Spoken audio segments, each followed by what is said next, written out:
مجھے میرے نبی پاک نے 6 باتوں کی وصیت کی تھی. اپنے بچوں کو بھی بتاتے تھے, دوستوں کو بھی. 6 باتوں کی حضور نے وصیت کی تھی. سب سے پہلے حضور نے فرمایا تھا ابو ذر مسکینوں سے محبت کرتے رہنا. دوسرا نبی پاک صلی اللہ علیہ وسلم نے فرمایا تھا جب بھی دیکھنا نیچے والوں کو دیکھنا, اوپر والوں کو نہ دیکھنا.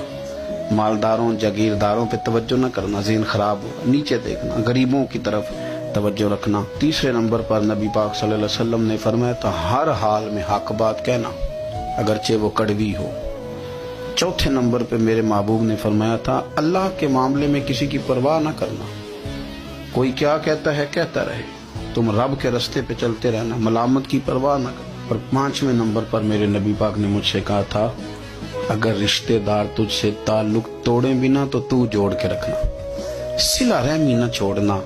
اور 6 نمبر پر حضور نے فرمایا تھا اللہ کے عرش کے خزانوں میں سے خزانہ ہے لا حول ولا قوت الا باللہ العلی العظیم. حضور نے فرمایا اسے پڑھتے رہنا, اسے کبھی نہ چھوڑنا. اے اللہ ان نیک اور پاک لوگوں کا صدقہ ہمارے دلوں کو تقویٰ عطا فرما.